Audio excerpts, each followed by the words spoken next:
avec un bon costard, avec un bon truc, c'est là où déjà, bam, je t'arrête direct. Non, ni même des tirelires ambulantes. La cinquième étape, si tu la fais pas, alors autant ne pas faire le reste. Salut jeune loup, comment vas-tu? Aujourd'hui, je vais donc t'expliquer comment ne pas passer pour un imbécile lors de ton prochain networking. Alors, dans un premier temps, je tiens à te dire que le networking, c'est vraiment super important dans ta vie d'entrepreneur. C'est là où tu vas rencontrer tes prospects, mais surtout là où tu vas rencontrer tes futurs clients, tes futurs collaborateurs, tes futurs partenaires et je dirais même tes futurs associés, pourquoi pas. Donc, c'est pour ça qu'il faut se préparer et il faut surtout entrer là-bas et être sûr de toi, être sûr que ce que tu vas mettre en place fonctionnera et ne pas perdre ton temps tout simplement. Donc, pour ça, j'ai créé un processus en 5 étapes. Un process qui est plutôt facile à appliquer, mais qui, tu verras, tu n'appliques peut-être que tu n'appliques en fait peut-être pas actuellement. Donc, premièrement, je tiens à t'arrêter de suite et surtout à arrêter toutes les personnes qui vont te dire « Alors, pendant le networking, surtout, sois super pro. Sois pro avec un bon costard, avec un bon truc. » C'est là où déjà, bam, je t'arrête direct. Non. Premièrement, pour ce qui est de vestimentaire, habille-toi comme tu te sens à l'aise. C'est une phrase qui peut paraître bateau, mais qui pourtant est essentielle. Si tu t'habilles en chemise, mais que tu ne te sens pas à l'aise en chemise, toi, tu es vraiment plus polo ou t-shirt, alors habille-toi en t-shirt et donc déjà, tu auras une démarche plus assurée. Très important. Et deuxièmement, ne sois pas, n'aie pas un balai dans les fesses, si je peux me permettre cette expression. Tout simplement parce que les personnes, elles ont juste envie de ton authenticité. Les personnes, elles ont juste envie de passer un bon moment avec toi. Les personnes, il ne faut pas les voir comme des prospects, ni même des tirelires ambulantes, loin de là. Il faut les considérer comme des humains. Et comme toi et moi, quand il y a quelqu'un qui me fait rire, quand il y a quelqu'un qui me fait passer du bon temps, eh ben, je m'en souviens. Et en réalité, lors d'un networking, c'est de ça dont tu as envie, c'est que les personnes se souviennent de toi.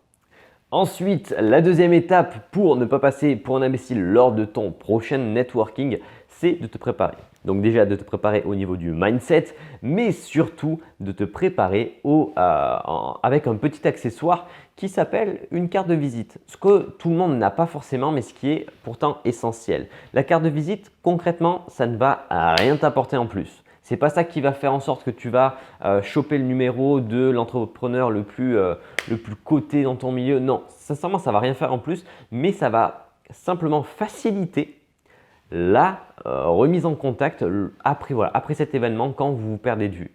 C'est pour justement re-rentrer en contact.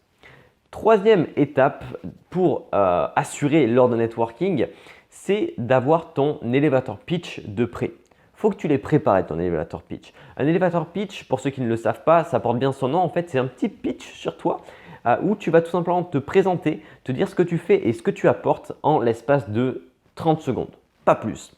Elevator pitch, un pitch que tu peux faire dans un ascenseur lors d'une présentation, tout simplement. Enfin, tu peux te présenter dans un ascenseur. Donc, concrètement, il faut que tu l'aies de près. Je pense que ça serait plutôt intéressant si je fais une petite vidéo sur ça. Donc, abonne-toi à la chaîne parce que du coup, ça vient de me donner un petit sujet de vidéo. Ensuite, la quatrième étape du process, c'est n'attends pas que les autres viennent vers toi. C'est l'inverse plutôt. Attends à ce que les autres ne viennent pas vers toi, mais que ce soit toi qui ailles vers les autres. La chance, ça se provoque. C'est comme tout. Donc, si tu veux rencontrer une personne qui va littéralement changer ta vie, que ce soit un partenaire, que ce soit le plus gros client que tu n'aies jamais eu, et bien à un moment donné, il faut prendre son courage à deux mains et aller le voir. Voilà, premièrement. Mais c'est là où par contre, je tiens à préciser et à quand même discuter de ça avec des pincettes. C'est certes aller voir les personnes, mais sans intérêt, sans y voir un intérêt quelconque derrière. Tu vois, parce que concrètement, ça se sent. Si, admettons, tu vas voir une personne qui a énormément d'argent et qui pourrait tout bonnement souscrire à un de tes produits, si tu vas la voir avec cette arrière-pensée dans ta tête, tout simplement, ça va se ressentir dans ta présentation, ça va se ressentir lorsque tu lui parleras. Et la personne, tout simplement, elle n'a pas envie de se faire prendre pour un con. Donc, tout simplement, elle va juste te rayer de sa liste. Voilà. Donc, il faut vraiment y aller, cibler les personnes qui t'intéressent, certes, mais une fois que tu es face à elles, tu ne penses plus à ce qu'elle peut t'apporter. Une fois que tu es face à elle, tu es face à un humain. Donc, tu es juste face. Ton seul job, c'est de passer du bon temps avec elle et qu'elle se souvienne de toi, de créer une relation en l'espace de quelques minutes. Et ça, c'est très difficile. Une relation qui commence à reposer sur des relations amicales. La cinquième étape, qui est la plus importante à mon sens, une fois que tu as tout fait, sinon ça va anéantir tous tes efforts lors des 4 premières étapes, c'est le follow-up.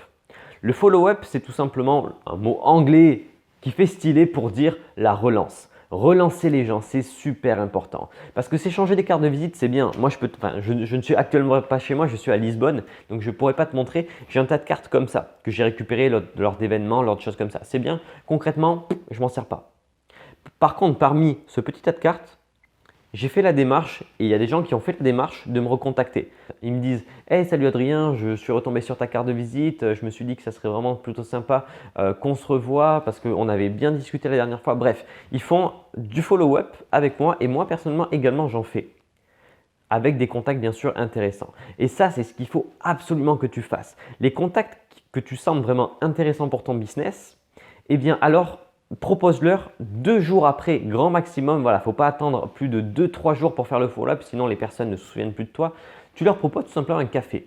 Et dans ton message de follow-up, parce que bon, le faire, sinon appeler les personnes, rappeler les personnes, je trouve que ça fait un peu intrusif, mais un petit SMS, tu vois, grâce au numéro que tu as pu choper sur la carte de visite, ça fait toujours plaisir. Un petit SMS, il y a un taux d'ouverture qui est de quasiment 100%. Donc, ce que tu fais, c'est que tu rappelles par contre en 2-3 lignes, même pas, qui tu es. C'est-à-dire, hey, salut, c'est Adrien, je ne sais pas si tu te souviens, c'est le marketeur, j'avais la chemise blanche, on avait parlé de ça, tu t'en souviens? Voilà. Et là, du coup, la personne va remettre un visage sur une discussion, elle va se dire, ah mais oui, c'est lui qui m'avait fait rire, ah ouais, j'ai trop envie de boire un café avec lui. Et voilà comment, en gros, tout se goupille. Je pense que maintenant, tu as compris que ces 5 étapes sont à la fois indépendantes, mais sont vraiment très associées et forment en fait un cercle vertueux. Si tu appliques ces 5 étapes que je vais te répéter, tu pourras concrètement amortir tout tes networking, amortir ton investissement en termes d'argent s'il était payant, mais surtout en termes de temps. Les étapes, je te les rappelle. Première étape, c'est de ne pas te prendre la tête. Ne te prends pas la tête, sois authentique. Deuxième étape, prépare tes cartes de visite et ton mindset. Troisième étape, prépare ton elevator pitch.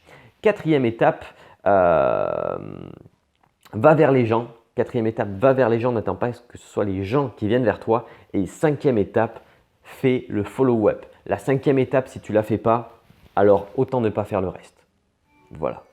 Sur ce, jeune, j'espère que tu as bien kiffé la vidéo. Je t'incite à mettre un petit like pour récompenser le travail. Tu peux également t'abonner, cliquer sur le bouton t'abonner si tu es sur YouTube. Mais surtout, je vais te dire quelque chose. J'ai un petit cadeau pour toi, mais ce n'est pas un cadeau comme les autres. C'est un cadeau que tu vas pouvoir accrocher sur ton frigo. Curieux, non?